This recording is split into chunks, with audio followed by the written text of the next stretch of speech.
ഒരു പഴയ schooling system, വിദ്യാഭ്യാസ സമ്പ്രദായം എന്ന് പറയുന്നത് ഒരൊറ്റ ഫ്രെയിമിൻ്റെ അകത്ത് എല്ലാവരെയും കൊണ്ടുവന്ന് വാർത്തെടുക്കുന്ന ഒരു പരിപാടിയായിരുന്നു. എന്ന് വെച്ചാൽ നല്ല പൗരന്മാരെ വാർത്തെടുക്കുന്ന സ്ഥലമായിരുന്നു സ്കൂൾ. അതിൽ നിന്ന് മാറി വളർത്തിയെടുക്കുന്ന സ്ഥലമായിട്ട് സ്കൂൾ മാറും. ഓൺലൈൻ സ്കൂളിങ്ങിൽ കുറച്ചും കൂടെ ഇൻഡിവിജ്വലൈസ്ഡ് ആണ്.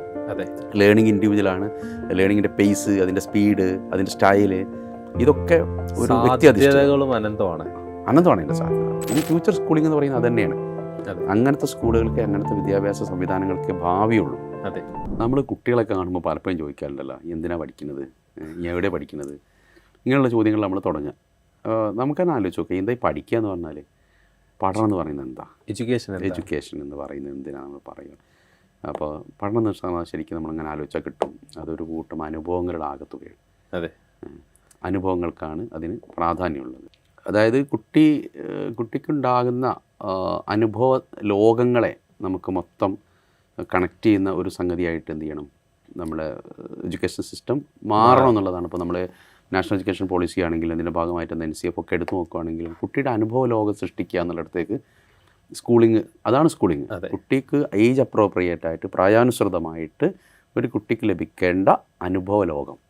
അത് ബുദ്ധിപരമായ അനുഭവങ്ങൾ, ബുദ്ധിപരമായ വികാസത്തിന് വേണ്ട അനുഭവങ്ങൾ വേണം, ഭാഷാപരമായ വികാസത്തിന് അനുഭവങ്ങൾ വേണം, വൈകാരിക വികാസത്തിന്, സാമൂഹിക വികാസത്തിന്, ശാരീരിക വികാസത്തിന് ഒക്കെയുള്ള അനുഭവങ്ങളെ എത്ര കണ്ട് പ്ലാൻഡായിട്ട് നമുക്ക് സൃഷ്ടിച്ചു കൊടുക്കാൻ പറ്റുന്നതാണ്. അവിടത്തേക്ക് സ്കൂളിങ് എന്നുള്ളത് ഇപ്പോൾ ഏറെക്കുറെ എത്തിയിട്ടുണ്ട്. ഇനി ഫ്യൂച്ചർ സ്കൂളിംഗ് എന്ന് പറയുന്നത് അത് തന്നെയാണ്.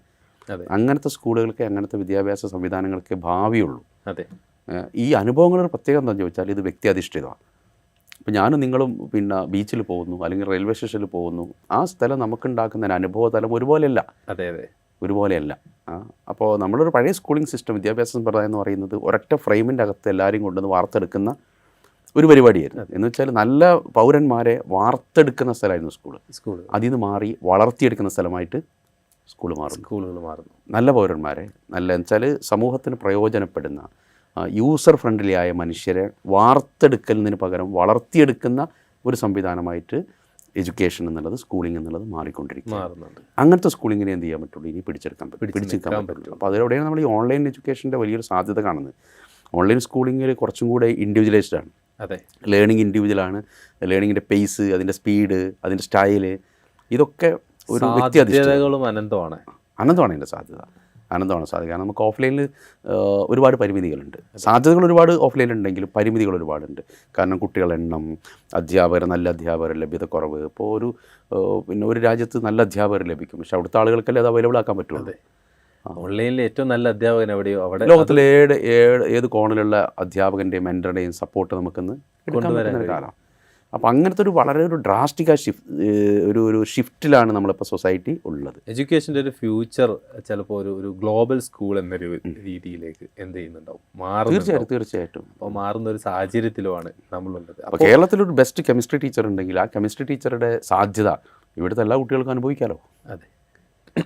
അനുഭവിക്കാമല്ലോ. അതിൻ്റെ അങ്ങനത്തെ ഒരു കാലത്തേക്കാണ് നമ്മൾ പെട്ടെന്ന് എടുത്തെറിയപ്പെട്ട് ഒരു ആഫ്റ്റർ പാൻഡമിക്കിൽ നമ്മൾ വന്നിട്ടുള്ളത്. അതിന് സാധ്യതയായിട്ടാണ് ഞാൻ കാണുന്നത്. സ്കൂളിങ്ങിനെ മൊത്തത്തിൽ അത് റീഡിഫൈൻ ചെയ്യും. അതെ, അവിടെ നമുക്ക് ശ്രദ്ധിക്കേണ്ടത് അങ്ങനെ ഓഫ്ലൈനിൽ ഉണ്ടാകുമായിരുന്ന എന്തൊക്കെ അനുഭവങ്ങൾ ഓൺലൈനിൽ നമുക്ക് കൊടുക്കാൻ സാധിക്കുന്നില്ല എങ്കിൽ അതിനെന്തൊക്കെ പരിഹാരങ്ങൾ ചെയ്യാൻ കഴിയും എന്നിടത്തേക്കായിരിക്കും നമ്മൾ പ്രധാനമായിട്ട് മിസ് ചെയ്യുന്നുണ്ടാവുക. സോഷ്യോ ഇമോഷണൽ ഡൊമൈനിൻ്റെ അകത്തുണ്ടാവുന്ന അനുഭവ ലോകമാണ് ഓൺലൈൻ എഡ്യൂക്കേഷനിൽ മിസ്സാവുക. അതിന് ആഫ്റ്റർ സ്കൂൾ പ്രോഗ്രാമുകളും അല്ലാത്ത എൻഗേജ്മെൻറ്റുകളും കൊണ്ടുവരുമ്പോൾ എന്ത് ചെയ്യും, തീർച്ചയായിട്ടും അത് ഫില്ല് ചെയ്യപ്പെട്ട് പോകുന്നുള്ളതാണ്. ഓക്കെ, നമ്മൾ വീണ്ടും തിരിച്ചു വരുമ്പം അനുഭവങ്ങൾ എത്ര കണ്ട് പ്ലാൻഡായിട്ട് വെറുതെ ഉണ്ടാക്കിയാൽ പോരാ.